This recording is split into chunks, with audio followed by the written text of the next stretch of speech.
It's a weird time, dog. It's a lot been going on this week, and it's like it's hard to fake it. Like you can fake being happy and all this other stuff, but even like Raven probably even sees it too. I don't know if I'm tired from like waking up early to work out, if I'm just drained emotionally. I feel like it's a mental thing because everything, everywhere you go, all the news and stuff that you hear around it's all fucked up. Yeah, So, I think it's definitely a mental thing mhm. more than it is because me and Jaquel, we were doing every day. We wake up. I'm enrolled in Greenbelt, that process improvement thing, Mhm. and behind. So I was like, this is perfect time while I'm in this quarantine, knock out my school that started on the 20th and my green belt. So that's three courses essentially that I was doing at one time, that I'm doing at one time. And so what we would do is wake up. I set my alarm for 6 o'clock because I just want that to always be there, um, even though we're in quarantine, so I can have that regimen already set. You know what I'm saying? Like wake up, get ready, and then go to work. But so wake up, brush teeth, shower, get coffee going. We were eating like, boiled eggs and oatmeal, and then getting into an hour of work, 30 minutes of chill, and then 30 minutes of workout. And we were doing that to like 5:30, 6 o'clock. Um, and then uh, Saturday, yesterday, I just felt so emotionally drained that I was just like, I can't even focus. You know what I'm saying, on what I'm doing. I'm one of my classes is a terrorism class, and just listening to how in that one, because white supremacy is classified as a type of terrorism, and but they kind of use it as extremism. Mhm. Um, so even looking at that, it kind of like triggers something, and then you're just like, I'm cool. And just being on social media is so negative that like I just got off of social media for a little bit. Then you get back on because you're like, oh, I'm stronger than that, and it's like, but I'm not. I'm human. And today it was the same thing. Like I saw something about the Trump Tower, and then I saw something about um uh the state one of the state buildings or whatever, and different places. And I saw a lot of guys like they were posting, they were going to the Gucci stores and the Louboutin stores and all these type of stuff. And you know I'm gonna be honest with you, my first thought was like, I don't give a shit. Yeah. You know what I'm saying? Like that's my personal feeling. Like I don't care about that. I Mhm. mean, there'll be bad actors in any situation where there's chaos, so I'm not focusing my attention on that. Right. You know what I'm saying? One funny thing that I did take out of this is one of the rappers, R&B singers from Jacksonville, YK Osiris. He's been fighting different rappers around, and I was like, who would have ever thought that all of this is what it took for us to finally get rappers to fight each other? Like, if you got an issue, you know what I'm saying, to actually, it's always been, Chris Brown, Soldier Boy, like they was like, I'm gonna fight, we're gonna put on the gloves, and it's, they had Oh, to make it like they physically fighting. gloves. Yeah, and it was kind of like it's weird because I'm like, out of all the times to do it, this is the time that y'all choose to knuckle up. But it was just funny. You know what I'm saying? I always try to find a little Mhm. bit of funny in whatever is really going on. Yeah, I try to find the humility in things as well. I actually posted something yesterday and it went over everyone's head. And I thought it was kind of funny. And I showed Raven before I posted it. But have you seen that picture where they show the people that went up to the courthouse with their guns and stuff, yelling at the police and shit? So they had that picture right next to the picture of the cops macing these protesters that are sitting down during the riots and all the other shit. So, and then the caption for the top one was like, I forgot what the caption was, but they were showing another picture on the bottom saying that this is a crime. Oh no, actually, no, I'm sorry, I told you the wrong meme. The first one was the peaceful protest with Martin Luther King and Malcolm X and all them walking, the Million Man March and shit, walking down whatever street they were walking down.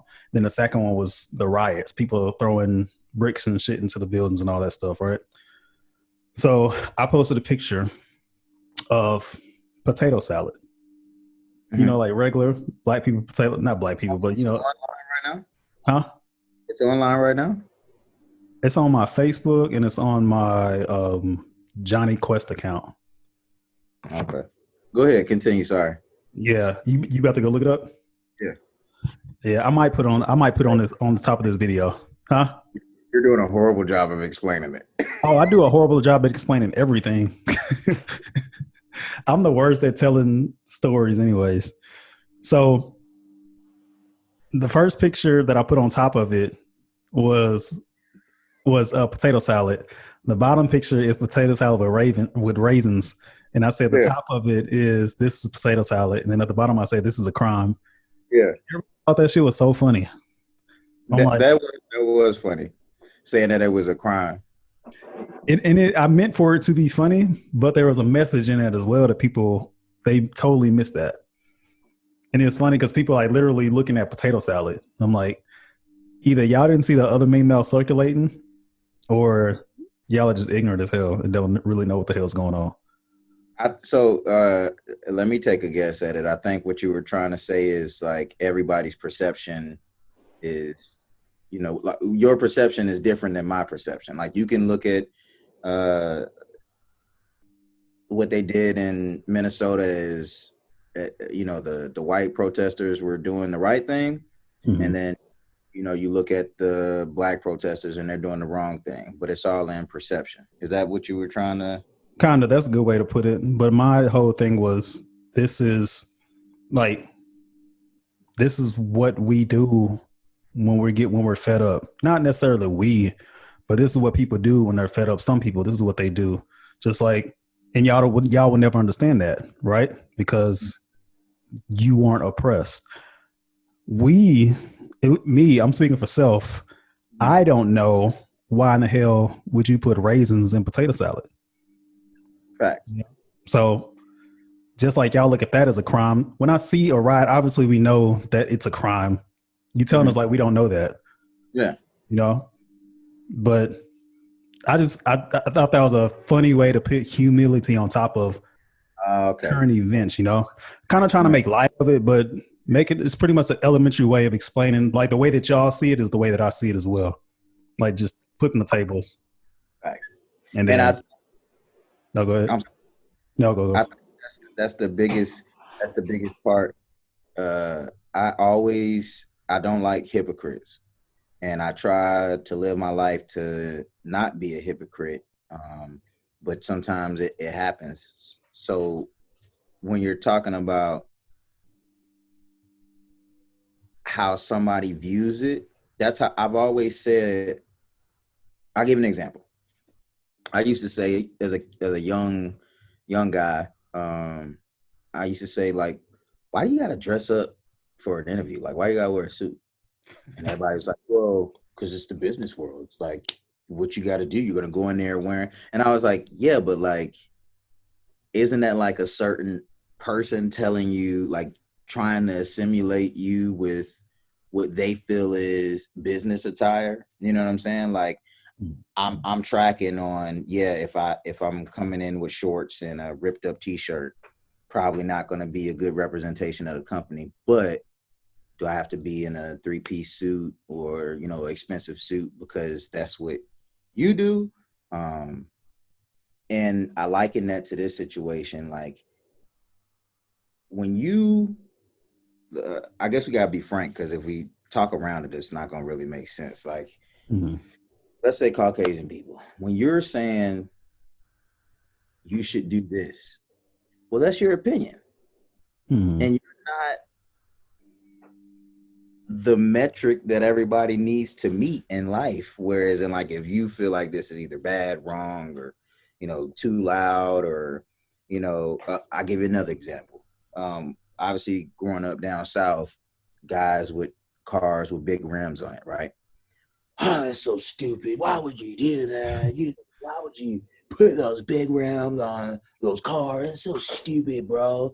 And I Right. was like, because I'm very observant. I'm like, but y'all do the same thing. You put big tires on Jeeps, Yeah. on other trucks. You know what I'm saying? For no reason. Hmm. It's all your perception, and that's the hypocrisy in it all. Um, you know, just watching this whole. So that's one issue, but I think those are prejudices that we have that we just choose not to talk about. Um, as a nation, obviously in our profession, like people don't talk about that type of stuff. I used to get mad. I say we would speak um, so direct when it came to like rape. You know what I'm Hmm. saying? Like people would be like, almost like if you're a man and you're drinking, you're a rapist. Yeah, basically. You know what I'm saying? But like with color, it was just like this weird pink elephant in the room. And it's just like I'm not gonna talk about that. That doesn't exist. Right. You know, like you put on a uniform that doesn't exist. That's not a real thing. Hmm. And I think we're finally starting to see that obviously that way doesn't work. And now they're forced, and I don't think a lot of people are ready for that yet. They're forced to talk about something. I don't know if you've been following online. A lot of leaders have in our profession have stepped out and said certain things, and it's like they're forced, like almost like you remember that sink or swim Yeah. analogy. Yeah. Yeah, that's where we're at right now. Yeah. I had a conversation with someone Friday within our career field about that type of stuff. And it's sad. I don't know. Like for me, I don't want to listen to you if it's forced because anything that you're saying is not coming out genuinely. Like Yeah. you're only telling me this. First of all, you're only saying this is a reaction. This is a reactionary thing that you're doing right now. You Mm-hmm. didn't care about it until someone encouraged you to care about the shit. Mm-hmm. So we talked in. So what I brought up an incident where I seen someone of a certain level in Mm-hmm. our career field, not necessarily in our career field, but in our profession, um, saying things that had, and I'm sure they have black subordinates and shit. So I'm like, but we supposed to be comfortable coming around you when you speak in your mind. But as soon as we speak our mind, what are we looked at as? The Over angry the person, the thug, yeah. unintelligent, but you can speak your mind because you're gonna bring up laws and all this other shit. I'm like, Oh, they went that route. yeah, like that's why this is illegal and stuff. But I'm like, the shit that y'all used to do used to be legal, but now it's illegal now. Mm-hmm. So yeah, this is yeah. Well, we know that the shit's illegal, but you talking about the react. You talking about you trying to teach us, or you're mad at the way that we're reacting, but you didn't put any focus on the main reason why it happened on the cause.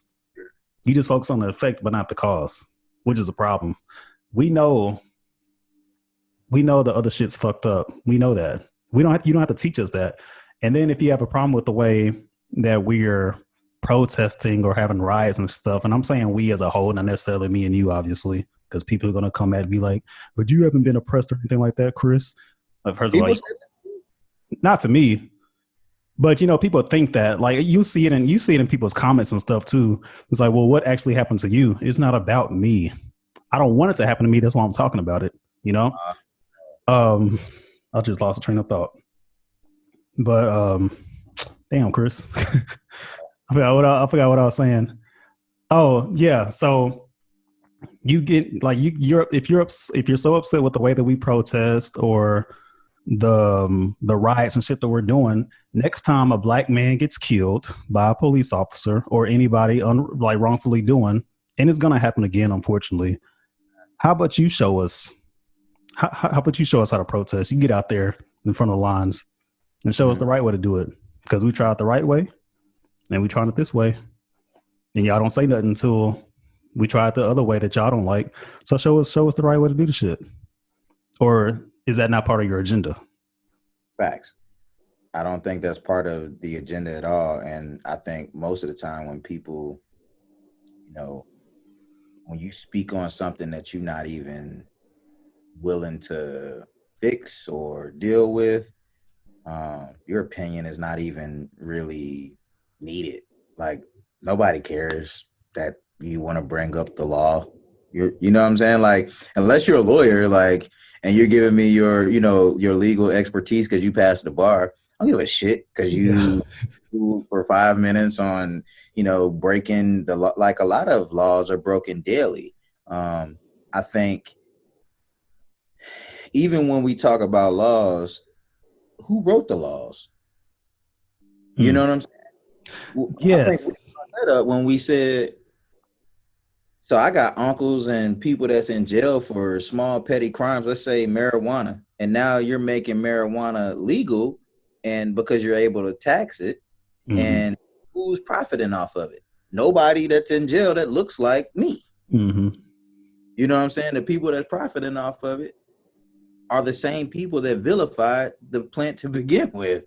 You know what I'm saying? Right. So I give a shit about your laws or whatever. Like if you're not a lawyer, you miss me with that shit. I don't care. I don't care. Yeah, and I'm glad you said that too, because you remind me of another point that someone brought up too about the whole Constitution like that. Someone said that a way to uphold the Constitution, also the shit. I'm like, that Constitution that you talking about that was written with a feather, Yeah. that was written in favor of the white male. Yeah. That one, that's the one you're talking about. Like, we don't. You want me to uphold by, or stand by that. You need to rewrite that motherfucker. Definitely needs to be rewritten. Yeah. I think one of the uh, developing as one of the most developed countries, we should rewrite the Constitution to Mm-hmm. ensure that it matches uh, the lifestyles that we live now. I think some of the fundamentals are the same, but um, as they wrote the Constitution, there were people in slavery. So, you Yeah. know, like I don't think that's a good. Mm-hmm. You know what I'm saying? Like I don't think that's a good line to throw in. Like we get it, the Constitution is there, but it definitely needs to be rewritten. And I don't speak on that because I'm not well versed on that. You know what I'm Mm-hmm. saying? So I don't go into the Constitution like that and try to throw out uh amendments that fit my specific argument for the day. And I think that's where we fall in let's say like a slippery slope. You know what I'm saying? But for me, it's really simple. All of this is really simple. If the shoe was on the other foot, how would you react? But it's really hard for you to say how you would react because the way that our country has operated for so long, you've never been put in those positions that you would have to react like that. Right. And if we're being honest, you're right. It shouldn't be a color thing, and I think we've been saying that from the beginning. Mm-hmm. But again, we're forced to talk about things that make us feel uncomfortable, and I don't know, man, because I got so many thoughts just running through my head right now. Like I think we're just it's time out for playing. Like it's time out for the bullshit of acting like everything is good when it's really not. Like Yeah. it's shit on the floor and somebody needs to pick it up and clean it Mm-hmm. up. You know what I'm saying? And like that's where we are as our country right now. We talk so much shit about every other country, you know, how everybody does things, you know, being in our profession, like being over in places like Iraq and Afghanistan and seeing how certain people treated other people. You know what I'm saying? Like we've been watching this shit, man. So Yeah. it's like enough is enough. And I would never say that somebody should use violence to prove a point. Yeah. However, I think violence is the only way to get anybody to pay attention.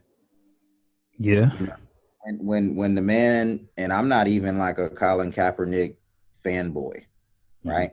Because I got my own things about him. I feel like, he doesn't vote, so he probably needs to be quiet. But That's a whole different topic for a that's whole a whole different different thing. day. A whole different thing. And you see how I can disagree with him, but still understand where he was coming from.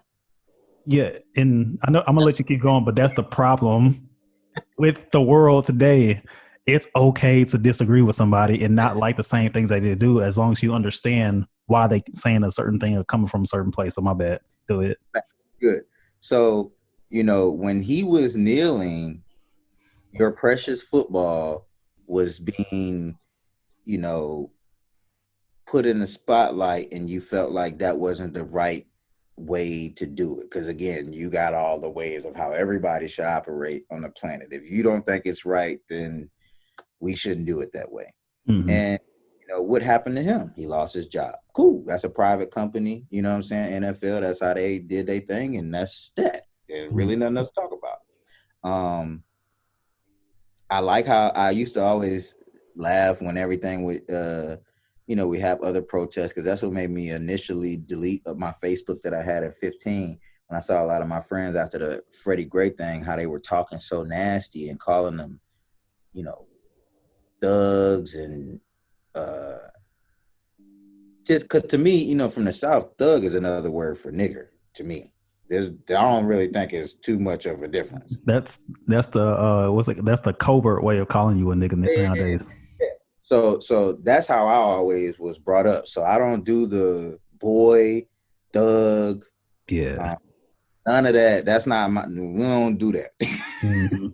So I wish somebody would you feel me? call me a boy. Yeah. Call me a thug. Okay, But but but call me it, a boy. where you from, it's like, different things. And I remember when, let's say, basic training, when they be like, you walking like a thug, and it's like, Damn, you just brought that shit back. like, hey, you like, oh, whoa, hold up, Yeah. like, halt. Yeah. You can't say thug. That ain't you know what I'm saying? Yeah. So again, in our language, we're not on the right track. So that's that. So again, when I deleted my Facebook, my biggest thing was during the protest, people didn't understand or even wanted to understand what they were protesting for, and it just made them uncomfortable because they were protesting.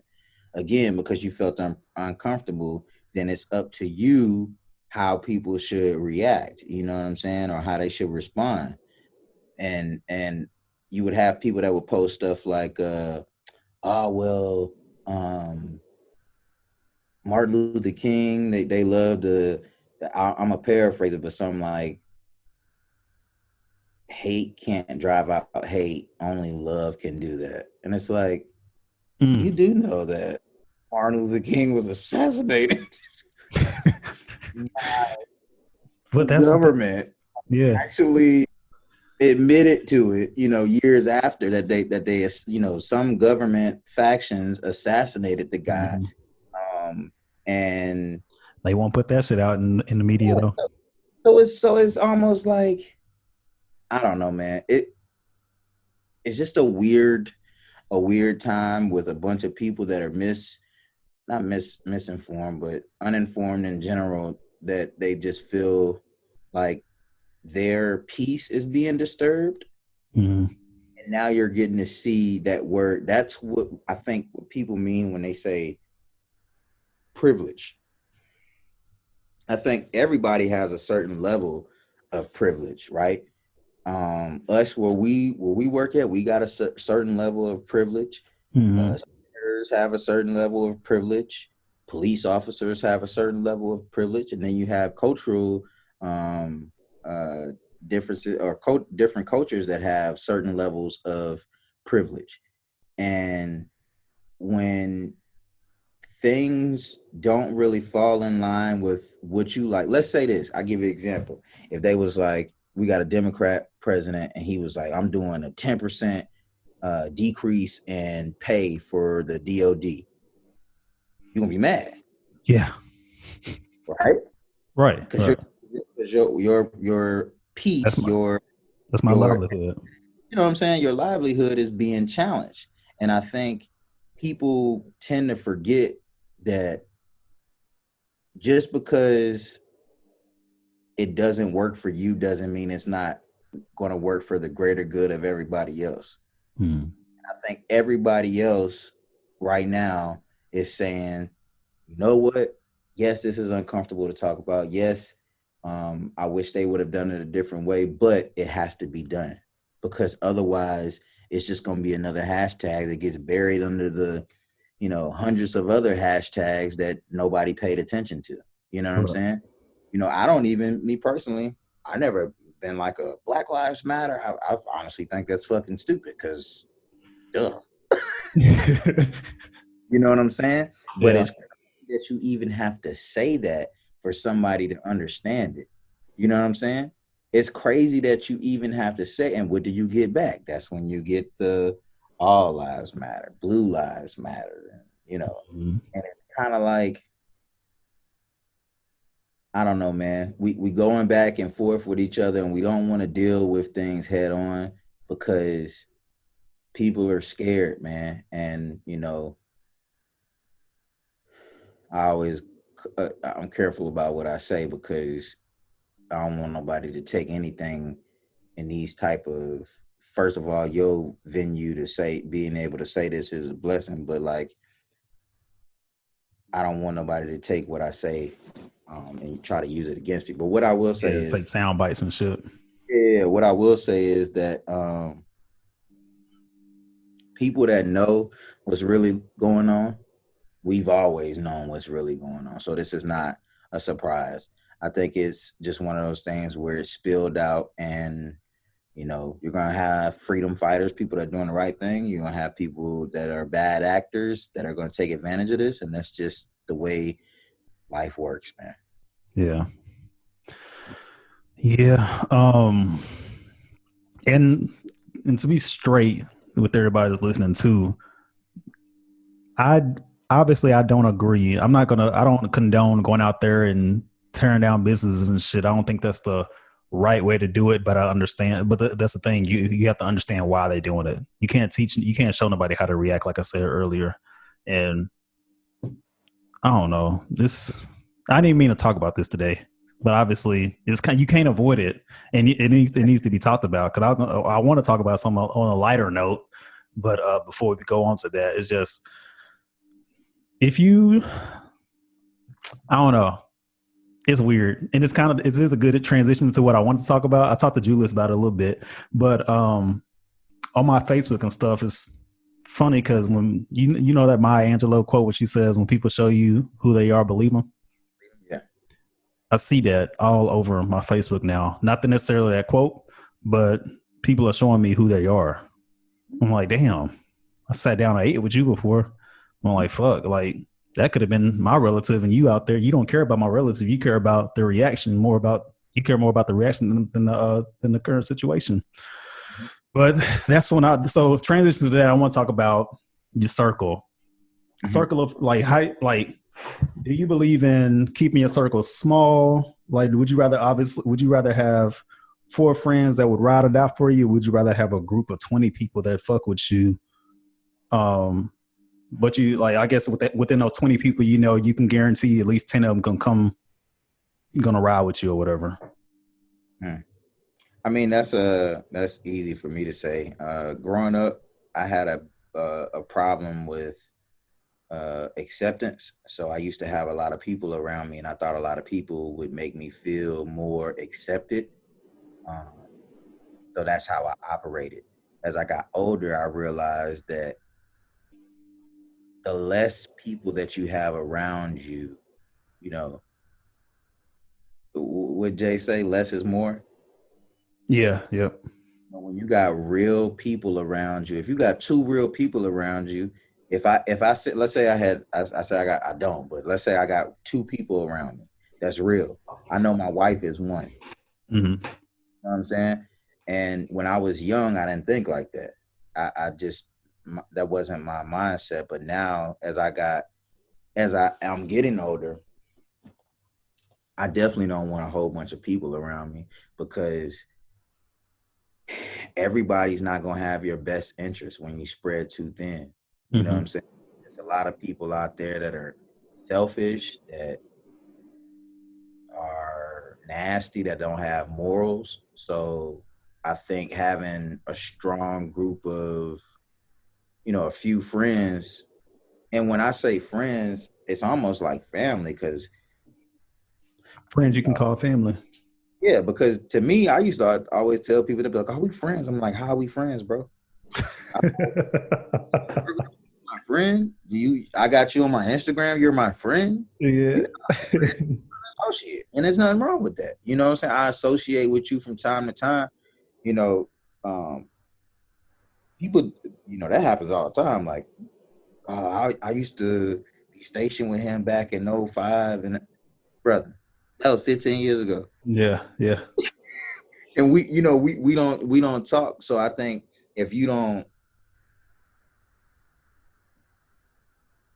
if you don't take care of those relationships, then those are not friendships. At one point in time, they might have been friendships, but I think a lot of people are associates, and then you have your level of friends, and then you have family, and then you have some family that you don't even really talk to like that, and they're Mm. just relatives.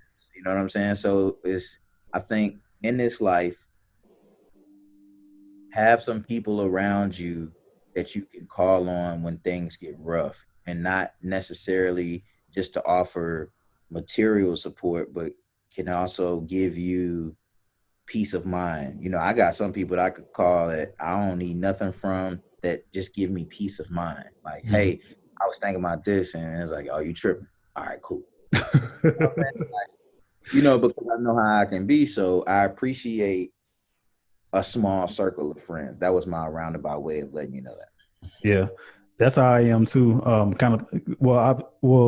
I got a bad habit of saying obviously. I think I hear everybody saying obviously because it's not obvious. Because if it was obvious, we wouldn't be talking about the shit.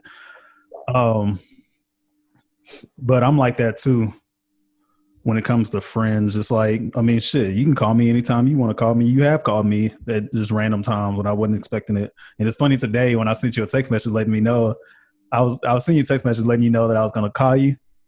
Just make sure you wasn't doing anything. But you was Yeah. like, it's like, Chris, you know you have to let me know that you're calling me. You just called me. Yeah.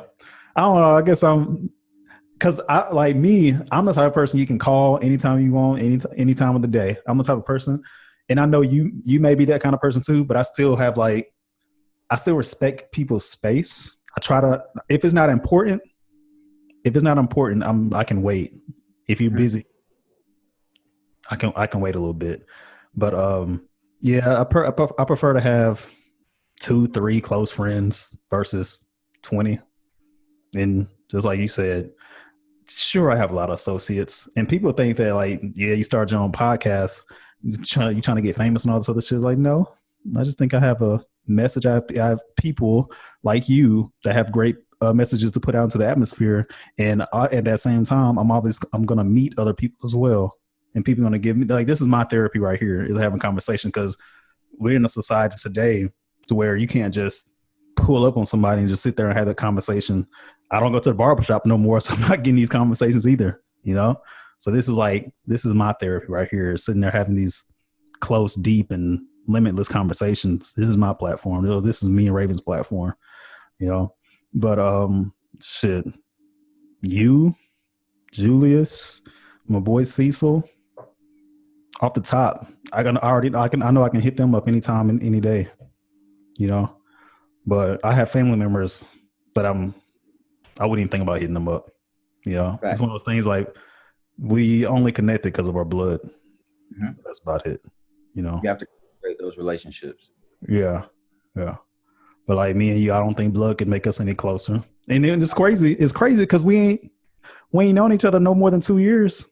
Yeah, but I don't think it's really about the time. I think it's about the effort from the people that you're dealing with. You know what I'm saying? And like, uh, even though, like, if let's say how we met. When we met, you really didn't even talk that much. But Like yeah, you super reserved, and I was like, "Who is this motherfucker?" I And I think we talked about that before on this podcast. was not talking. You know, I was just like, step outside of myself for a little bit and then realize like just because I'm out there and I'm in your face doesn't mean that everybody else has to be like that.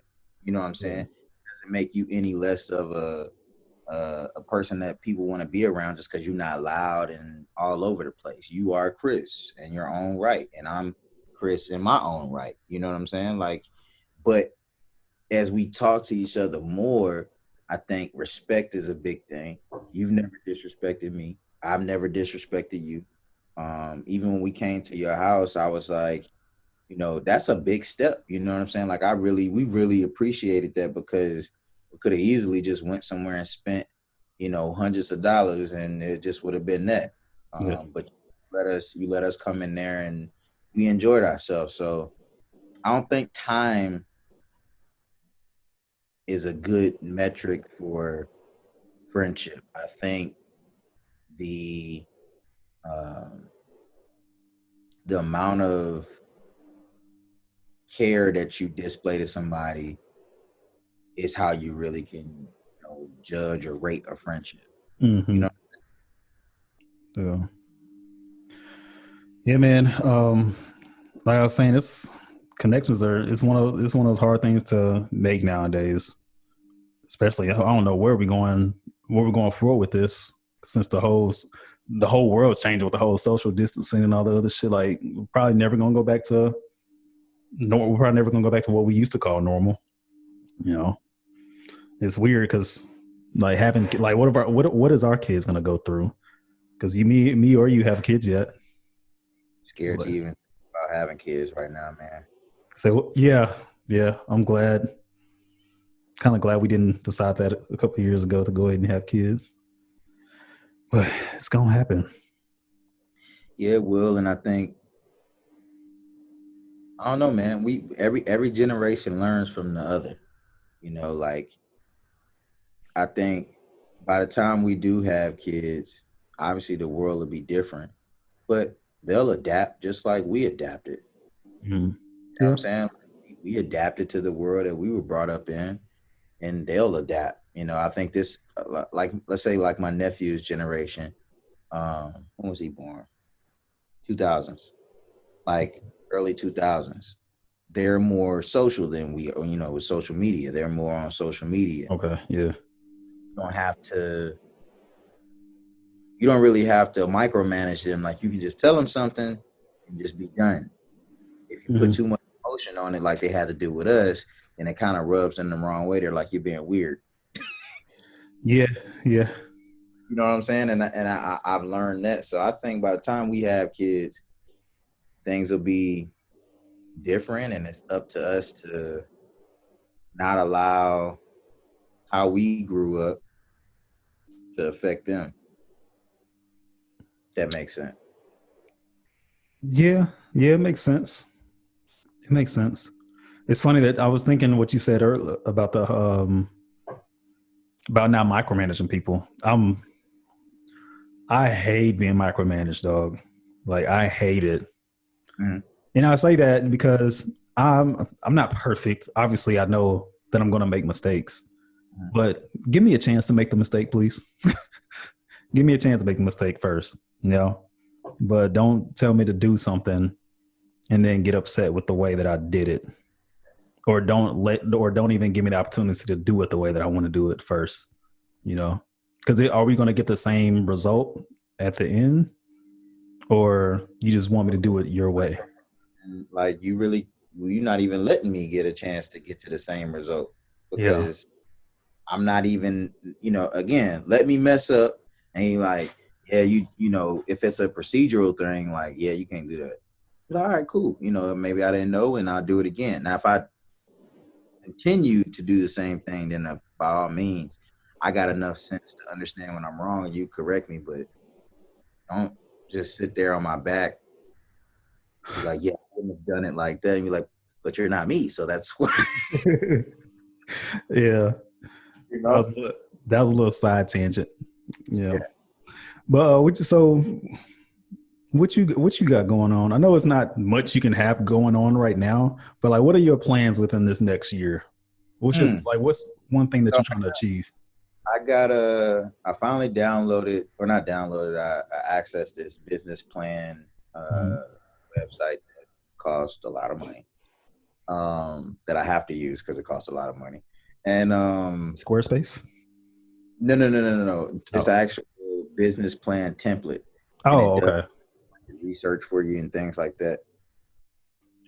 And basically, I've used my time so far with knocking out my school because I feel like that's important, Mhm. um, to get that degree, to have something to fall back on.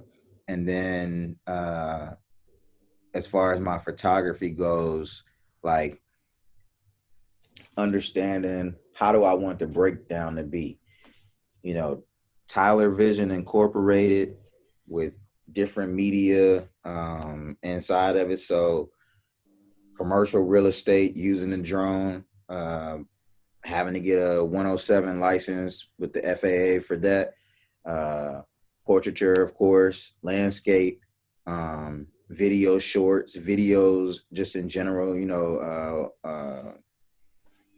film, not movies per se, but doing short videos for different things, whether it be going back to the real estate and giving somebody like a walkthrough of a house, or doing little interviews. Like obviously, when I get the podcast going, I want to record it, but even looking in that, because uh, I've never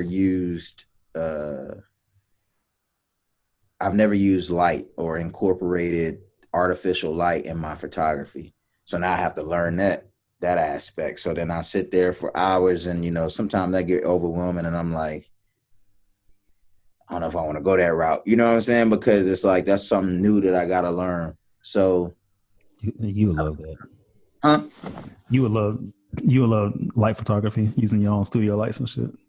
Yeah, I looked at it and I got some stuff in my cart, and it's probably one of those things I just gotta press buy and then learn on the fly. But I've been doing that, and getting back to editing, to really one thing that really, I don't know, it opened my eyes, is a lot of things that I thought were normal or real captures, I found out through my photography is like people use Photoshop. Mm-hmm. So I'm like, man, that's a perfect picture. And it's like I'm out there all night trying to recreate it. And it's like, yeah, they didn't do it like this. They used this program and this program. And it's like, oh. And I Yeah. think that's the bad thing. That's why a reason I haven't posted in a while is because I want to break the posting for Instagram. You know what I'm saying? What What do I you mean? mean is, Okay. when you capture something, don't capture it because you want somebody to like it. Okay. You get what I'm saying? Like, don't take certain type of pictures just for a certain amount of likes. Take it because that's what you into. You know what I'm Mm-hmm. saying? And um try to give people the most realistic view of whatever it is that you captured. Virgil Abloh used a good thing. He says when he was creating the Air Force One, he tried to only alter it about 3%.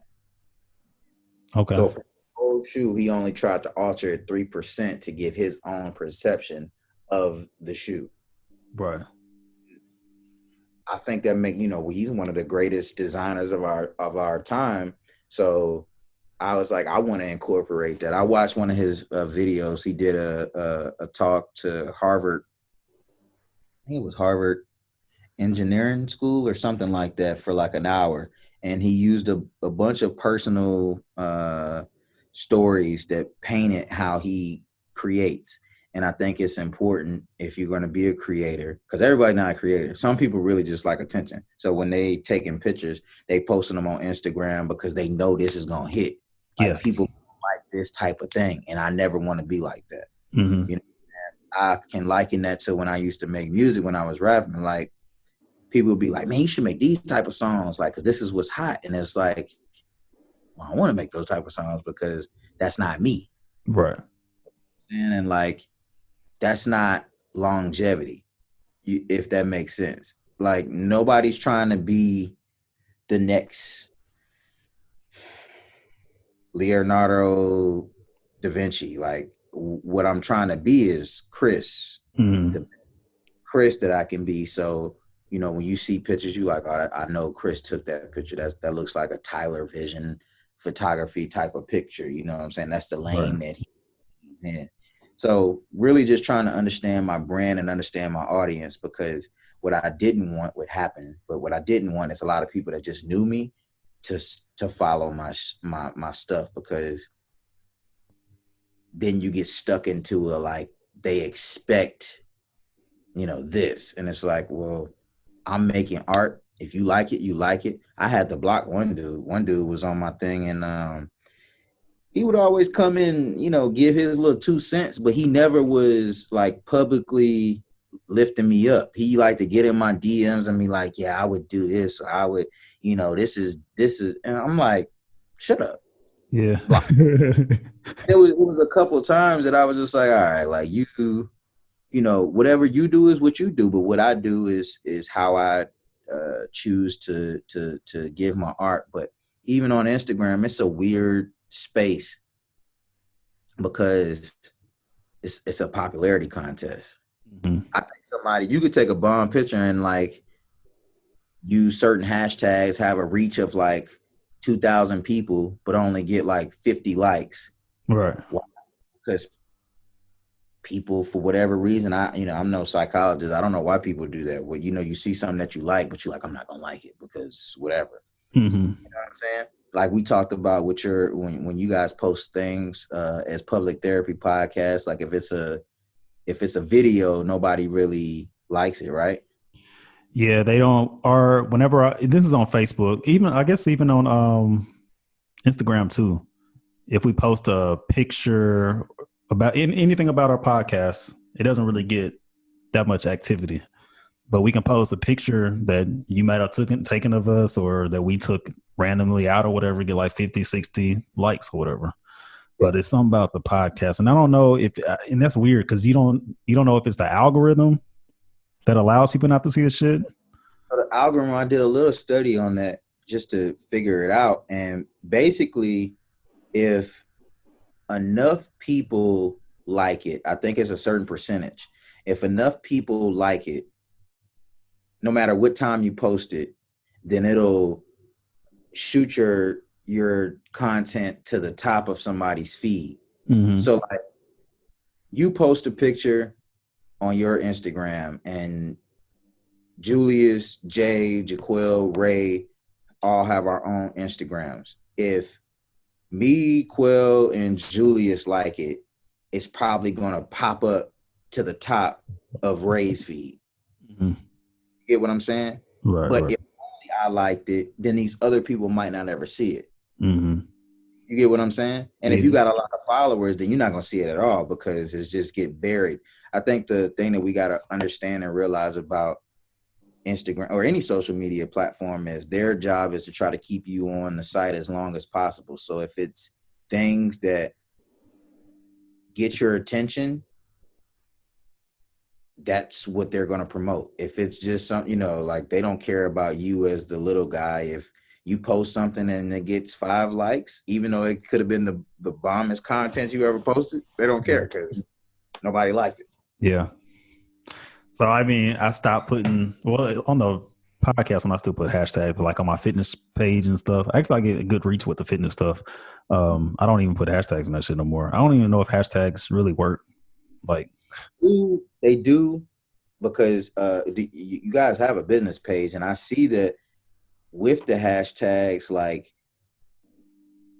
sometimes I get actions from those hashtags. So like I put a certain hashtag and I get a follow. I put a certain hashtag and I get a profile visit. I put a certain hashtag and somebody goes through one of my highlights or whatever. You know what I'm saying? Like it just depends on what you're doing. If you just one of those people that put hashtags that don't, because you see that too, that they don't even go with whatever you're saying, like Hashtag somebody, blessed. yeah, like when COVID first started, like you got a picture of you laying out on the beach with a bikini and you put COVID-19 just so, because everybody gonna be checking for that hashtag. Well, nobody's gonna engage with that picture because that picture doesn't represent the hashtag. Right. So I think, trust me, I don't know why, but I do know why, because I want more engagement. So I study, or at least try to research, the algorithm and hashtags and social media in general. And I believe that it is a science to it. It used to be, whoever you knew, if it was good, it was good. But it's too many other factors now, and it's too much money at play for the regular person. Yeah. So for a regular person posting online, if you don't have people that engage, and then you got to be honest, like look at guys versus women. You have some women that could post something, it'd be the most basic stuff, Yeah. hundreds of likes. If you post that same thing, you're not going to get that same amount of engagement. So the algorithm understands that, and what do? They push more of that content to the top. And it is what it is, unless you plan on taking your shirt off and Yeah, no, it's not gonna happen. I mean, that's really for guys. Yeah, I think that's what you could do, man. yeah. Unless you putting out some really, really good information out there. Yeah. So It's a guy that you need to follow in the UK. I don't know if you need to follow, but he I think he's in London. Looks like an African guy. He don't really talk. I don't think he talks at all. He just literally just shows you how to do workouts, and it's usually outside. And I started following him, I think at the beginning of all of this, because I was like, oh, that's pretty cool. Like, mainly because he wasn't talking. What's his name? You should. You can just tag me in it or something. Profile. I'll shoot it to you. But he's a dope guy. Yeah. Man, I'm glad you took a deep dive into photography. That's something that I couldn't. I don't know. I think I just lost touch with it. I lost touch with photography. Like I still have an eye for it, but I haven't practiced it in over a year, really, since my camera broke. So definitely picked up my camera since December when that shit broke. This would be a good time to get it fixed right now, but I know what's gonna happen. I'm gonna pick it back up whenever it's time, like when we start having a family and shit. Because I'm not paying a photographer a few $100s to come take my photos when I can do the same shit. Like I still understand lighting and all other stuff, so I can make just as good as photo. I still have my studio and stuff. But I'm glad you took a deep dive into it as well. And I know that's mainly that's your therapy, right? It is out here doing photography and stuff. And mine too, like with this podcast and stuff, like this is interesting right here, but I'm interested in like sound now. Like I like the mics that I have and it sounds good even when I play it back on the actual episodes, but I'm trying to make that shit sound better. Yeah. And I know what I need. Well, I know what I can get, but I'm trying to focus on the necessities right now. Yeah. So this is my thing, and then trying to get more engagement and shit too. So I like doing that. This is like I'll be on YouTube just watching random videos about sound and watching other episodes of podcasts, trying to see what their shows are about and what are they doing different. What can I take from what can I take from you? Not necessarily steal, but what I can use this idea and incorporate it into my show as well. Mm-hmm. So I can't wait till you start your show because I know it's gonna be interesting. It is. I hope. Thank you. But like, I talk to my brother a lot, and he's really into podcasts, and he's always like, "Don't you get up there, just be running your mouth." You know what I'm saying? Like, he's like, you need to have this and you need to have that. And he, points me to the different ones. So like I was looking at Jocko Willink. I don't really listen to that guy, but I was Jocko's looking at his cool. podcast and it's black and white. Mm-hmm. It's a compressed shot. I would think they probably use like a 50 mil or shit, maybe like an 85 millimeter to capture that shot because it's like right in their face. And then, Yeah. different different perspectives. Like I'm like, are they using two cameras? Are they using one? Because the voices are not spliced, like it's all together. And it's like that stuff takes time. I did a video for one of my homeboys. He has 200 pairs of shoes. And it was funny because he was like, hey man, can you do a video for me? I'm like, sure. He was Oh, like, I remember you. Yeah. yeah. And I'm like, that took 4 hours. And then it took even longer in the editing because it's so many things to learn. Like just photography, cameras in general are not easy. Right. And to your point with sound, when I used to do music, I had one guy, Chris West. Shout out to Chris West.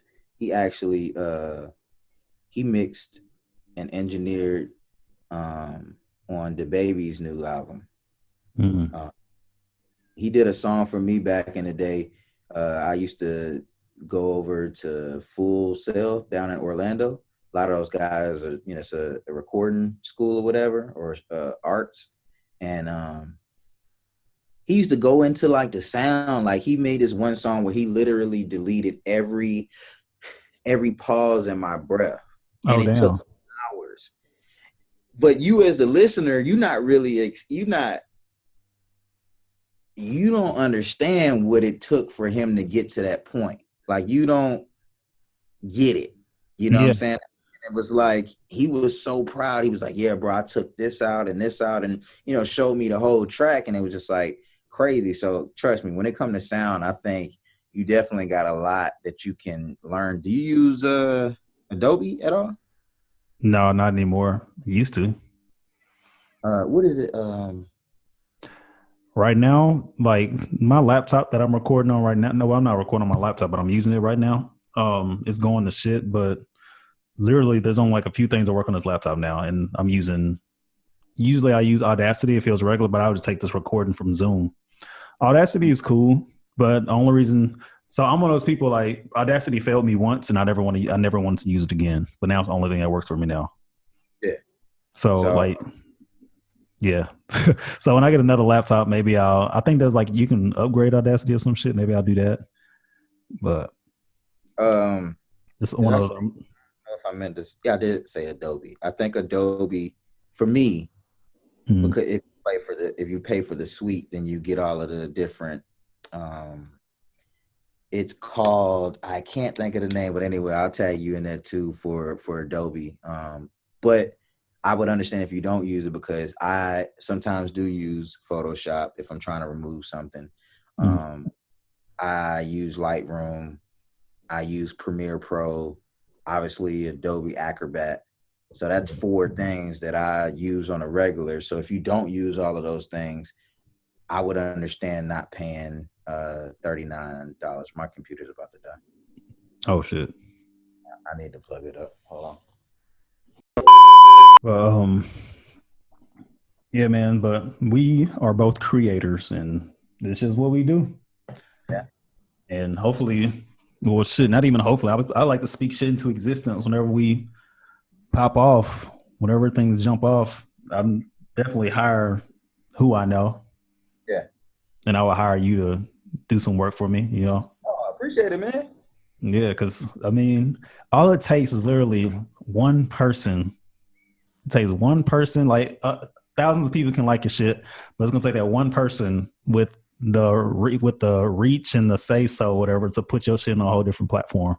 And that's all I'm waiting on. You know, keep pumping shit out. And people, I was going through. I'm in the Facebook group, and they were saying like there's a statistic about people that start their podcast. I guess after like the 6th episode, if they don't have the reach that they expected they were going to get, they kind of like give up. Mhm. And I'm like, sucks to be you. Like, just keep pushing shit out. Obviously, some of your episodes are gonna suck. Yeah. Like some of our episodes probably not as great to listen to as others, you know. But we have, I say we got a solid 10 that people will be engaged to. So all it takes is that one person to listen to it. Yeah, So even I have some guys that hit me up.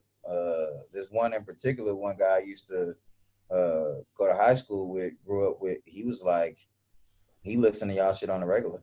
yeah, And but it's just crazy how that works because like we're so far removed, like you would never even know that this guy was listening to your stuff. But it yeah, was all because I had reposted it on my page and I was with y'all on one time and then he listened and he just kept listening from there. I didn't like tell him like, hey man, you listen to y'all. No. yeah, and that's what I don't want either. Like, yes, I would appreciate people to share the show when you listen to it if you genuinely want to share it or whatever. I don't want you to be out there like, hey, listen to this. These are my friends. Like, no, I don't want you to follow me because you're friends with such and such. Like, I want you to listen to my show. And that's what's funny too. Like, when I go to analytics and shit about our show and it has like 100 listens and shit, I'm like, who's listening to this shit? Who are these hundreds of people? Because I only know like we only got 200 followers on Instagram, but I only know 5 or 10 people personally that listen to the show. So I'm like, who are these other people? So That's cool though. It is cool. It is cool. How long do you have to listen to it before you get an actual listen? Oh, it is more so download. You know how you listen, where you listen to your episodes at? Like, where do you listen to your podcasts? I don't really. That's the thing, and that's another thing my brother said. He was like, "So you don't listen to podcasts?" I was like, "Nope." Well, Jaquel, I know Jaquel does. Does she listen to it on her iPhone? Yeah, I think she uses Spotify. Spotify. Yeah. I don't know how Spotify works, but I know with the podcast app on your iPhone, when you click it, I think that counts as a download. Oh, okay. Yeah, because I don't. Okay, that makes sense. Yeah, I think it's. I remember back in the day, like on YouTube, you can't just like put it on, and it has to go over a certain amount of time before it actually counts as a full play. Yeah, YouTube that's a different level. Yeah. Like, I don't look at those numbers at all because that shit is discouraging like a motherfucker. Like, I got some, there's one of our videos that we did that has like 1,200 listens or 2,000 listens or some shit like that, or 2,000 watches. Yeah, the one that when y'all were here in London. Are you serious? Yeah, 2,000. It's like 2,000 something. Oh, somebody got a hold of it, then we got some subscribers off of it. I don't know what we said. I think it was a title though. That title was funny as shit. The ignorant amount of greens. That was like, where's Julius? No, ignorant amount of greens. Oh, ignorant amount of greens. Oh yeah. That was. I'm trying to go to it. I'm trying to go to it now to see. That was pretty funny though. Back to your point where you were talking about like all it takes is one. I remember I used to say the same thing. I used to watch Wiz before the black and yellow Wiz Khalifa, and watching him come up.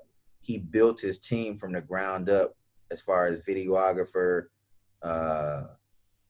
beats, producers and stuff like that. It was all in house when Taylor Gang was really just beginning, and people want the type of success that when he started blowing up as Taylor Gang, people wanted that success. But I'm like, you need to start at the beginning. If you do know somebody that does videos, don't try to bust them upside the head to try to get as much money as possible. Like, work with them so they can, that's practice for them and it's free video for you. You know what I'm saying? The same thing with people that make beats. Like, I used to work with people that be like, oh man, I'll charge you like $1,000. I'm like, I'm not giving you $1,000 when I'm not making any money off of this at all.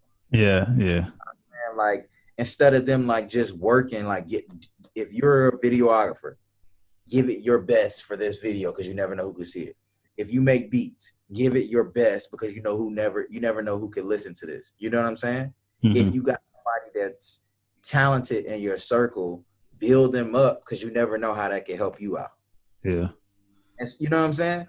I was talking to Julius, not Stokes, but the other Julius. He's out here, Antonio. They traveled with us before. Yeah, We yeah. was they was over a while ago and huh? Billionaire Tone. Yeah, Billionaire Tone. Shout out to Billionaire Tone. Uh, but we was talking about how these one hit wonders come out of nowhere. Like these artists and shit that come out with one song and then all of a sudden they disappear and shit. And I was saying like they put out this dope ass song and they didn't realize how good this song would hit or whatever. And it's not that that's all they had in the tank. It's just they put all they like you said they put everything like no one knew who they was. And they put everything they did in this one song. And you can explain it better than I can because you're into that. I don't know if you're into the business industry anymore, but you put all your work and energy into this one song and that shit blows up, but you don't really have a portfolio yet. Facts. So it's like they it makes them seem like they're one hit wonders, but it not necessarily. Like, yeah, they are at the moment, but they're still in the beginning stages. Like they probably got a long trail of work behind them. You know.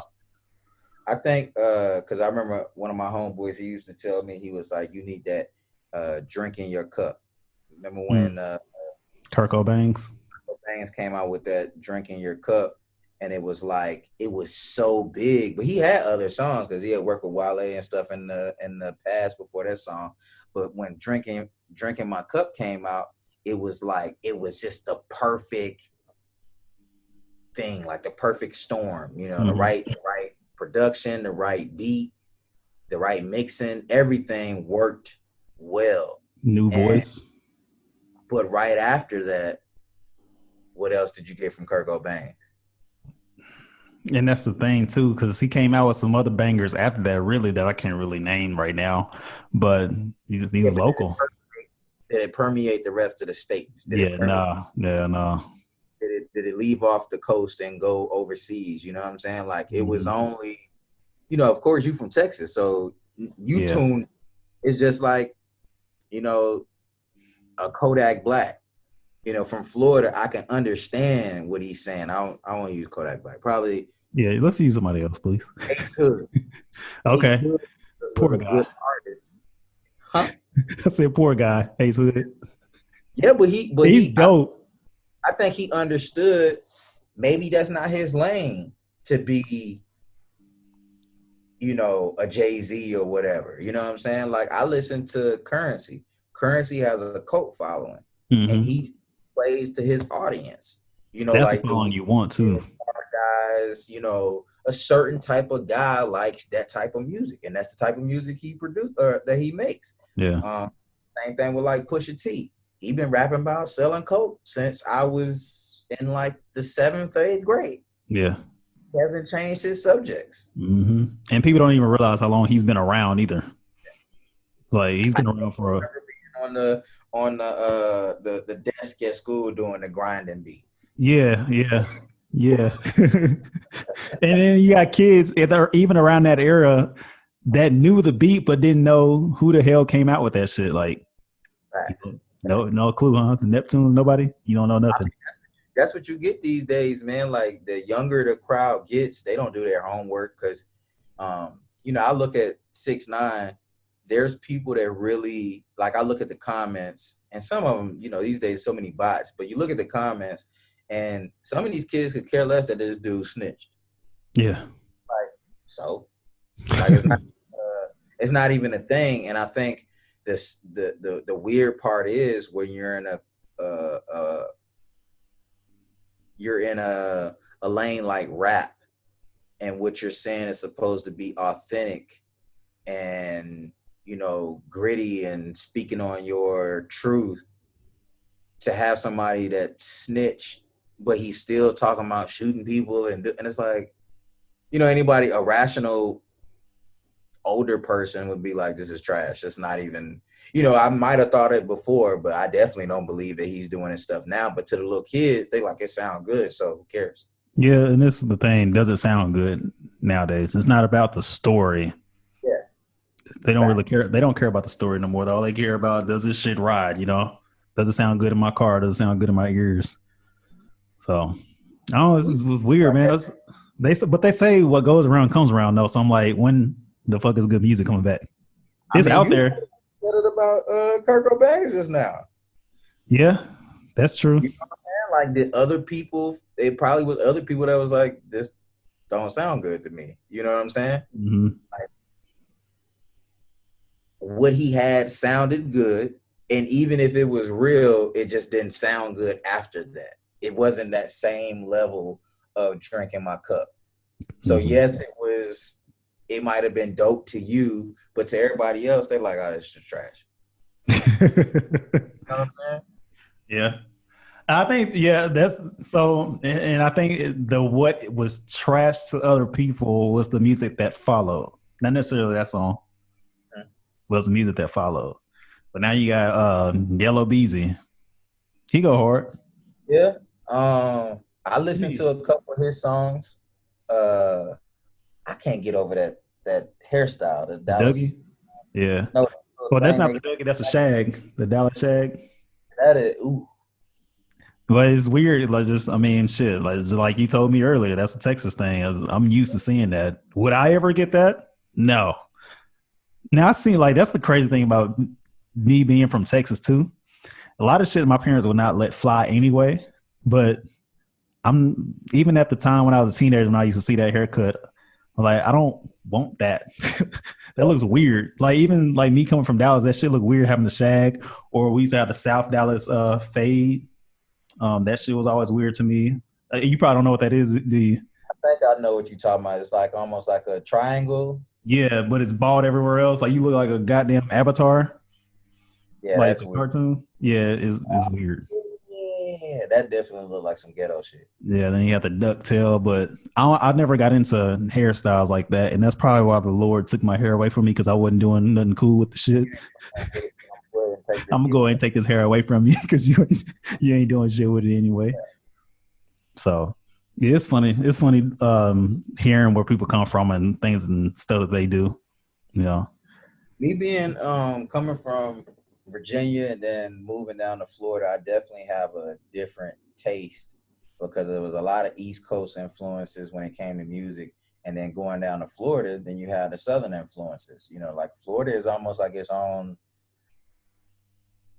thing in it in general. You know what I'm saying? Like Florida is its own country.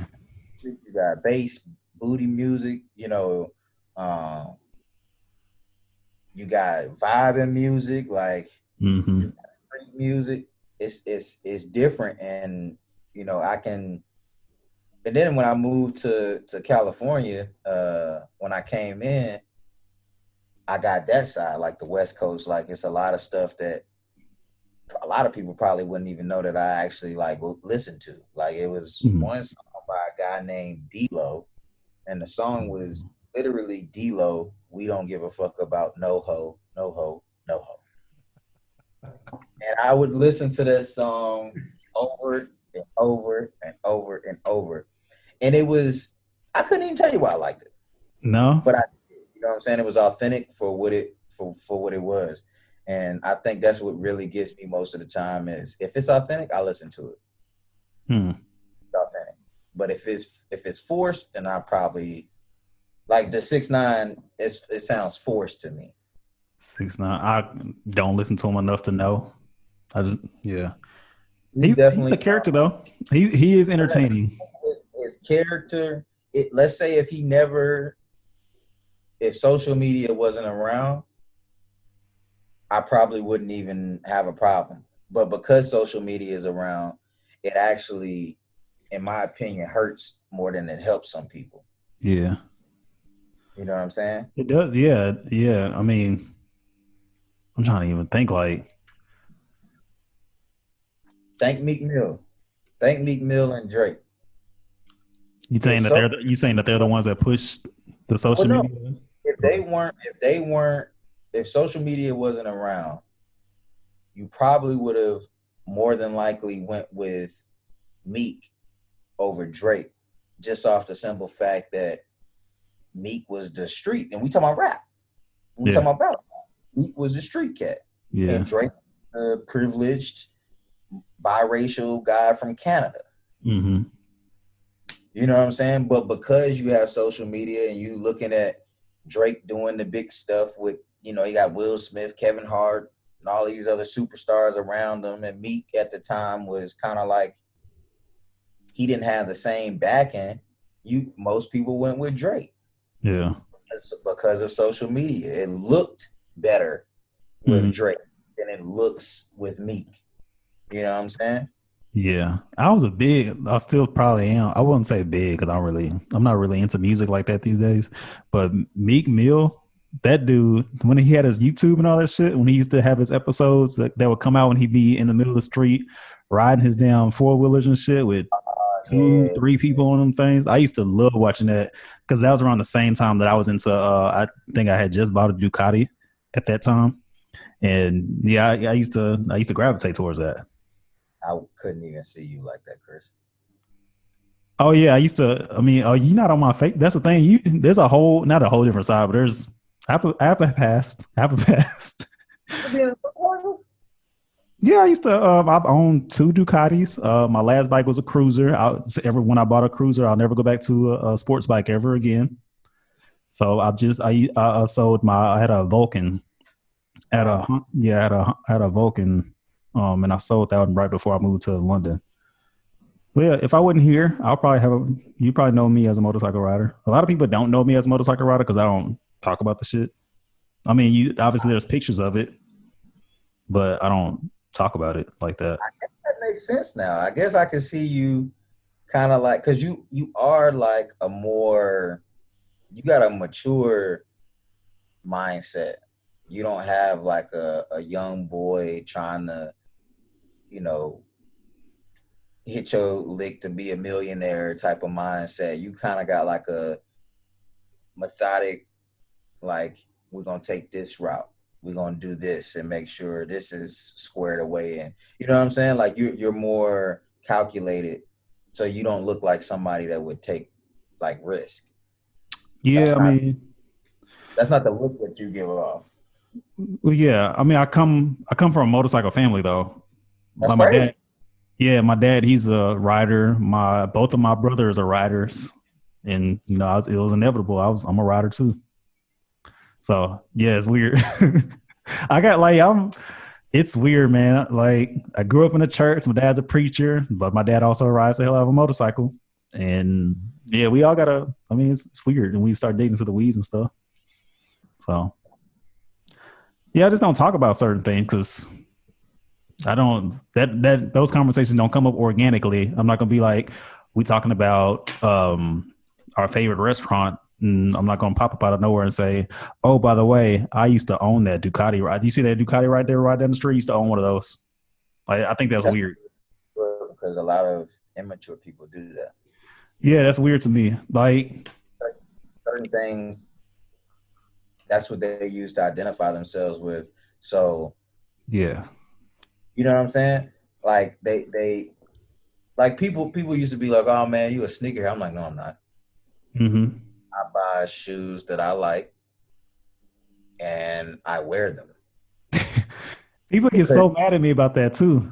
yeah, like oh, because you like to keep them up in the house. It's like I bought the shoes to. Why would I spend that much money to have it in the house? Look what I wear.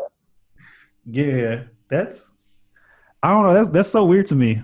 I never understood that because you talk about people, you don't know what things certain people have, but you know what these losers, not necessarily losers, but people that with a different mindset. I'm not gonna call them losers. That's wrong. That's disrespectful. But you'll see people like, and there's nothing wrong with it either. There's nothing wrong with it. But you'll see people that'll post like, I just got a new. I just signed a new contract, or I just got a new contract with a new house and stuff. And you posting pictures of your house all over the place and shit. I'm like, well, people know what your house look like. They know what you got now. It's weird.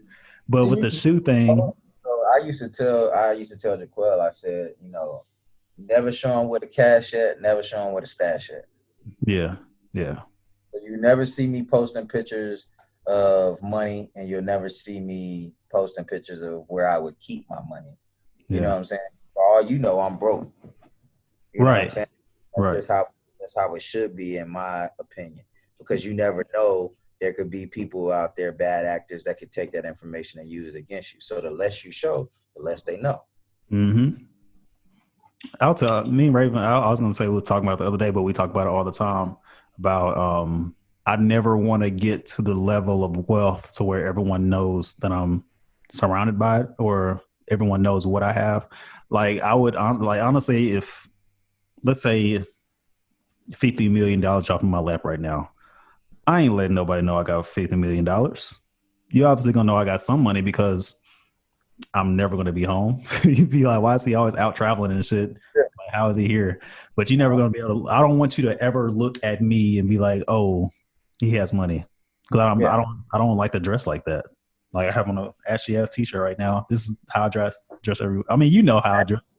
jean shirt. I thought it was. I was like, this man got a No, jean. no, hell no, man. You know they make jean shirts. It's just an ashy black shirt. Yeah, But I'll show Raven a picture of the day too, because you seen that meme where they have the old white men that look like they don't have money, or they look like they don't have money on them. But no, listen. There was an old white man. He had a Petit Philippe. That's the right way to say it, right? Heck, Philippe. Yeah, he had one of those. He had a watch on Petit Philippe, but it looked like a Timex from Walmart. Uh huh. And I was like, "See, Raven, this the kind of money I want. I want I want money like that to where I can. The money's like it's literally right there in your face, but you don't know. Yeah, but I think that comes in. I don't really get into those because I feel like that comes down to style in general. Yeah, Like yeah. you're 80. I don't know, I guess it's too much. Let's say you're a 50-year-old man. I Mm. don't expect you to have an iced out paddock. You know what I'm saying? Like, I feel like why you would could though, I wouldn't. but I've you never, I've never had like super. uh I lie. I have in the past, but But you're into the whole like you keep up with the trends and the styles and stuff. I do to a certain fault. Um, I mean, let's keep it on watches, right? Okay. Watches are a sign of wealth. Yeah. They are. So there are people, and I remember having this conversation with. I was in some PME, and some people were posting. They were talking about the watches that they had. These guys is, you know, make same amount of money I do, and talking about Rolexes and stuff like that. And it was like, I just bring it back to, it's a meme that used to go around with like uh, Bill Gates and how he doesn't have a Gucci belt on and all of this type of stuff. And it was like, I hate that meme. is Bill Gates gonna wear a Gucci belt, guys? Yeah. No, he's not gonna spend $300 on a Gucci belt, but he probably spends $3 million on the fucking sweat factory that produces. You know what I'm saying? So don't try to use that as like a thing. Like people just into whatever they into. And Yeah. if it's not, if it's not, let's say on a personal level, let's say out behind scenes, I'm always asking you for money. I'm like, Chris, man, you think you can loan me? But I'm dressing like I got money. Mm-hmm. That's a problem. And that's something that you can speak on. But if I ain't asking you for no money, it ain't hurting you, then who gives a damn how I dress? You know what I'm saying? Yeah. Unless it's just like, hey man, that don't fit right. That looks stupid. Yeah. Yeah. That's like the aesthetic of it, like that don't look right on you. Mm-hmm. And that's that. But I guess what I'm trying to say is I don't wear things to kind of stand out. I still have a little bit of, I grew up not having a lot. So I make sure that I take care of myself in a certain way. You know what I'm saying? But it has nothing to do with, at this point in my life, it has nothing to do with like, oh man, I'm gonna show them. I don't give a damn. Mm-hmm. It might be a day with like right now, like I'm looking like whatever. I don't give a damn because I know what I got, and I think that comes with time. You know what I'm saying? Like now I understand as I get older, the less I show is because I know what's really going on. Yeah. And I probably proved it by saying all that anyway. So. Yeah, you did. You did. It's really full circle too. Going back to the beginning of the conversation, it's like if you don't have anything constructive to give to the conversation, or if you're not even trying to educate anybody on anything, shut the fuck up, please. Forever. Please, please.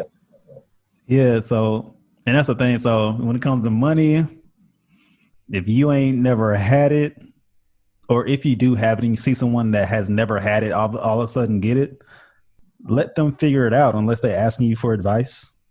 Let them figure it out. They're gonna figure it out. They found out how to get the money. They're gonna find out how to spend it. Maybe they'll lose the money unless it's like obviously like a close. Like let's say you my little brother or something like that, and I see you out here spending money stupidly. I don't like that at all. What? Well, I'm just saying. Let's say you're my okay. Let's say I have a little brother and I see him spending money stupid, right? Yeah. I'm gonna tell him, be like, hey, listen, I know you're gonna do whatever the fuck you want to do with your money, but be careful. Because you keep spending your money like this, you're not gonna have nothing. You ain't gonna have nothing else left to spend. And I'm gonna leave it at that because I told you what I need to tell you at that point. After that, you go broke. I'm not gonna be like I told you so, but I'm not gonna feel as bad because I told you it was gonna happen, and I don't feel guilty about the shit. I give an example. When I bought my second car, I bought a Saab, and nice car. That's some nice cars. People sleep on Saabs. Well, they used to. That was a trash car. So I had a Saab 9.3, and it was a 2010, and I bought it.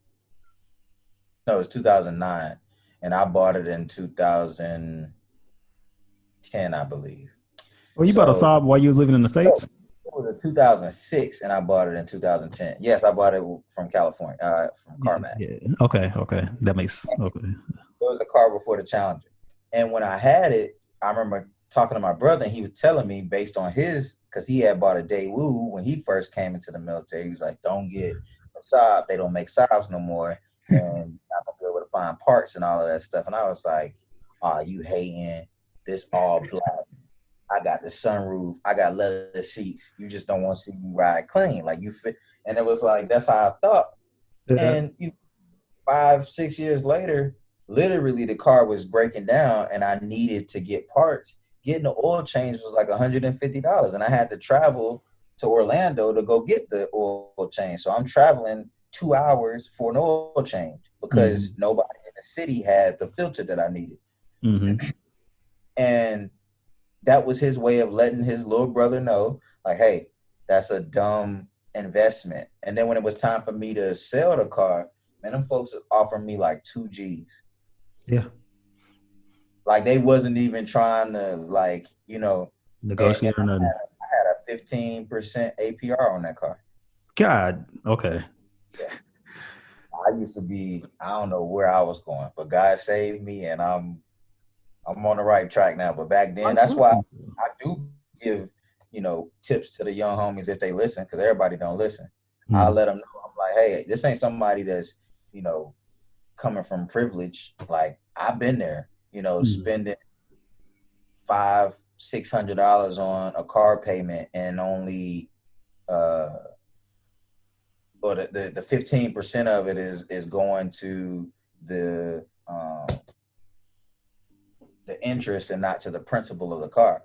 Yeah. So I call up to the place and I'm like, hey, like I've been paying for this car for like 2 years. I'm like, what is going on? And they're like, and the lady broke it down to me and I was like, what?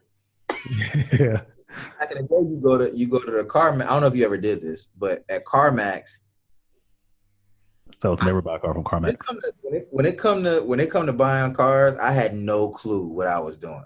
Like I thought you just go in there, they give you a loan, you get a car, you go home. Yeah. But it come with a price. So I remember going in there, finding a car. They sit down, they take all my information, run my credit or whatever. Credit was like a 4 or something. And I'm like, they're like, yeah, your credit's bad. I'm like, okay. You know, Don't give a shit. to make sure I leave out of here with a car. Yeah. Nothing down. I had nothing down.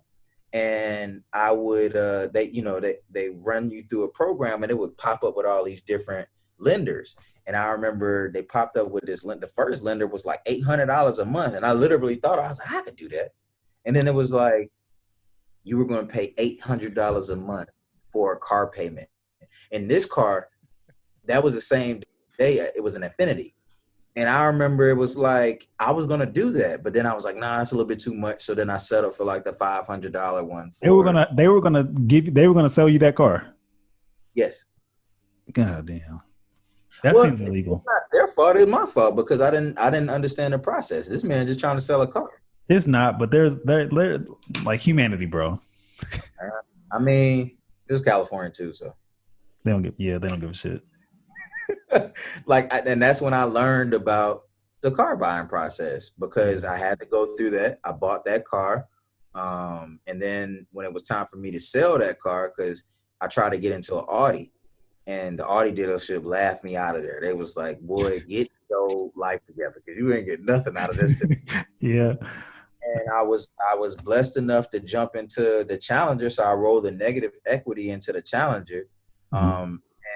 But my APR was only, it was 2.9%. So I was paying the same amount of, because I was like, well, I'm not going to change the money that I've been paying. I paid the same amount of money that I was already paying for the other car on this car. Yes, I rolled negative equity into it, but it's 2.9%.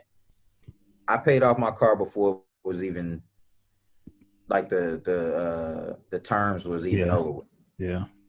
And I sold it. I don't have a car no more. I sold it to a little young boy and made a good profit off of that. You know what I'm saying? So it's like I had to go through that though. Nobody can tell that story because I would have never listened to you. I would have been like, nah, I'm gonna do it my way. And I did it my way. Yeah, I bumped my head, but now I know. Yeah. It'll never happen again. And you're fine. And I'm fine. I'm not like, I never had to file bankruptcy or, I never defaulted on the loan at all. Like I did what I was supposed to do and everything worked out pretty good. Yeah. I haven't made no huge purchases like that. I mean, I bought a house. That's the biggest purchase I ever made. But that and I talked about this on one of my previous episodes recently too. I was like, I was telling a person that his name's Roman. His first name is Roman. I don't know how to pronounce his last name. He's from the Ukraine. But I was telling him, I was like, I've never really, obviously I'm oppressed by nature, right? Because of my skin color, but I've never been through any oppression, if that makes any sense. Like I never struggled for anything. And I think that's what separates, I think that's what makes people work harder. I feel like people that have been oppressed longer work harder than other people because they know what it feels like to be hungry. And that's the thing with me. And I was telling him over and over, I was like, trust me, I work hard, but I honestly don't know what it feels like to be hungry. Never been hungry before. So I don't know. I don't know what the other side necessarily looks like or feels like. So I feel like I've always been taken care of when it comes to like finances or nutrition, just simple things like that. And I don't know, but I've always had I think my dad and my mom are a big factor in that. They always, when it comes to making purchases, like even when I bought my first, not necessarily, I never bought a brand new car. When I bought my first car, I was still fairly new or fairly young. They always tell you like, all right, you roll up a lot. The car ain't gonna be worth it no more. So be careful with what you're buying. And me, I always consult my dad, not necessarily asking my dad for permission or asking him if I should and shouldn't do this. I just get my dad's opinion because as I'm getting older, I see myself and my dad. Does that make sense? You see yourself and your dad. I mean, I see the dad in me. How do you say that? My dad's not acting like me. I'm acting like my dad. You see yourself becoming a dad in the future. I see myself becoming my dad. Oh, Like I'm literally a spitting in. Not I don't look like. I mean, we don't look alike. We're not identical, nothing like that. But similar because he has influenced your life in a positive yeah, that you have the same or you share some characteristics with your dad. yeah, yeah. Well, that's what I'm saying. Like, because like you didn't grow up with your dad, right? I didn't. I didn't Like meet him in childhood. you didn't have. I mean, you probably had. Did you have a father figure though? My teacher. Okay, so you didn't have you didn't have a father figure in your household that you can just go to No. and be like, hey, yeah. So I think that's an advantage that I have, and I'm not obviously I'm blessed and I appreciate it. And I never want to be hungry, so I'm not one of those people that's like I'm gonna go feel oppressed so I can understand what it feels. No, I don't want to do that. Yeah, yeah, yeah, yeah. Yeah, I but mean, yeah, so I can never say I understand what you're going through because I never went through the shit, and I've always been open and real about the shit. But I do understand. I can yeah, imagine. I relate, brother. I can only imagine, and I'm not saying that I grew up rich or anything like that. But all I'm saying is, I never like going back to what I was talking about. So I never made any dumb decisions because of my dad and people that I kept in my circle. You know, Yeah. so I want to do that to the next person, the next person I mentor. But only if they want to listen. And it's gonna be hard, man, because I think I probably had people too in my corner, but again, just because you got good information don't mean somebody want to listen to. Yeah, People yeah. have to be willing and ready for whatever it is that you have. Because first of all, you growing up with your dad and stuff, I think that's a good thing. You know what I'm saying? Like you grew up with a healthy family, so that made you who you are today. Um, my thing is always when the people that grow up in your same situation and they try to buck against the system, and it's like What do you mean? people that try to act like now, as you're in your grown up life, that's when you want to be like a hard ass or a bad ass, but like you grew Oh up like yeah. at your fingertips. So why now? It's really funny that you say that because I have some friends, right? Going through junior high and high school, not necessarily friends, but I say childhood friends, right? They went through junior high and high school hiding their real name. They went by things like TJ or JJ and all this other stuff. But then they go to college and they realize their name that some people that the particular category will call ghetto. Now they embracing that shit, which that's good that you're embracing it. But now all of a sudden you want to display this hood mentality and shit. You never been Mm, you probably hung around some hood dudes, but you ain't. That's not where you're from. that's a problem. That's a problem in our culture in general. Is people feel like I always say, black people are not monolithic. So I don't think that we all have to be the same. Like we are so vast. If 30 million people, at least in the United States, at least, um, then I don't think that we all gotta be hood. That don't even make sense. Like we all don't have to be hood. We all don't have to be Democrats. We all don't have to be live life through welfare or whatever. Like being black is a beautiful thing, and it comes in different forms, different shades, different categories. So uh I've seen, obviously you see that in our profession, a lot of people like to come and be this and be that, and it's like, okay, bro. You know what I'm saying? Like you grew up in a nice suburban place, but you like to hang out with. But I think There's nothing wrong with that. that's human nature in general, because Mm. it's kind of like the good girl bad boy syndrome in general. Why Yeah. would girls that live with their dad be attracted to badasses? Mm-hmm. You know what I'm saying? I think that's just something in our DNA that makes us. I used to say, like, why would you, let's say you live in the United States, grew up in Minnesota. That's probably not a good place to use it right now. Grew up in, Yeah. and you fly all the way over to Kenya to go kill a fucking lion. Mm. Like, what the fuck is that? You know what I'm saying? Like, your life was so well that you grew up, got enough money to fly over to another continent to kill something strong. Yeah, I mean, That don't make no sense to me. Because what's the point of that? You ever ate lion meat? that's the thing. That's That when you. lion. That's when. But that's the. It's funny you say it because I understand. I honestly understand both sides of it. So going over there to kill lion, you have the money now. Oh yeah, I'm going on a safari. Oh Lord Jesus. He like, hold on, Chris. Go ahead, man. That's gonna be the name of this episode. Have you ever tasted a lion? Nah, but you know, people get money and they have enough money to go. You paying for an experience at this point. Like now you got a sword to sell. I think it's deeper than that, though. Oh, well, maybe To I me, just. I think on a psychological level, it's deeper than that. Me and my brother was talking about that. Yeah. Let's Yeah, talk about that. Let's talk about that and wrap this up because we getting close to 2 hours. yeah. I would say that certain people in life go look for what they didn't experience so they can feel. People want. You get what I'm saying? Say it again. I cut you off.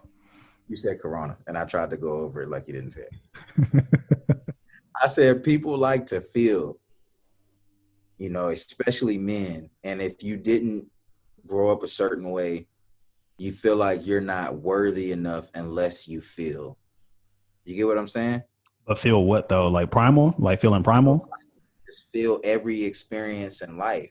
Like Oh, okay. I got you. If I grow up and I'm hunting, I'm a hunter. I like to kill food for consumption, not for sport. Yeah.